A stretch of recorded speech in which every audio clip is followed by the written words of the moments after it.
Okay, got the fire going. She's going hot now. Holy. That's my stove inside my tent.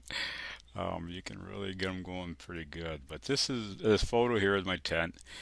I designed this many years ago.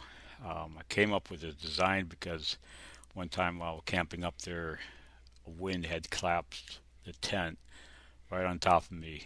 And the modern day tents are not designed for high winds like this, sustained winds. And so I came up with this design.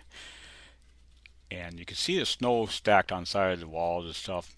That's to keep the tent warm against high winds and cold weather. It does help quite a bit. But these tents don't have a floor, and there's a reason for it. Most of your tents have floors, and what happens is when you have these high winds going over the top of your tent, it creates a vacuum. And that's why they have to tie the tents down, because the vacuum will lift them up. This tent here doesn't have a floor, and so the vacuum gets equalized through the floor, through the seams of the door and the floor, and so it's not necessary to tie it down. And plus, you can set this tent up by yourself in 50-mile-an-hour winds, and that is unheard of with modern day tents. You try to set up a modern day tent in 50-mile-an-hour winds, you're basically hanging onto a parachute and you end up in Siberia.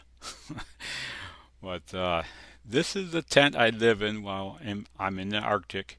And if you count up all the days and months I've lived in the Arctic in a tent like this, it adds up to many, many years. So my home has been inside a 7x9 canvas tent for many years. So I've grown accustomed to small places and quiet places. But in this series, we're going to go through the steps of putting one of these tents up. It's very simple, surprisingly simple. You will be surprised.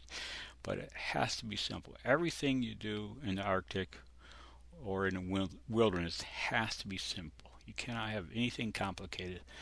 Otherwise, you're just going to get yourself in a lot of trouble. So let's begin. Around, I'll show you the tent that I'm putting up. It's a pretty easy tent. I designed it basically for the Arctic because it's really stout in the wind. I mean, I've been at hurricane 85-mile-an-hour winds with it, and it's no problem whatsoever. So this is a process. I showed you earlier the beginning process as well. Look for the deepest snow possible and you dig down to it. Everything has to be on snowshoes. Can't get off your snowshoes, otherwise you're up to your waist in snow. But here's the snow depth. Try it over there. Sinks right down. And you can see that the snow's not packed. This falls right down. And that's basically, what the dogs do when we break trail. They're swimming, basically.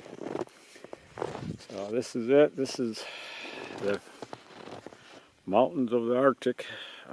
Pretty normal conditions.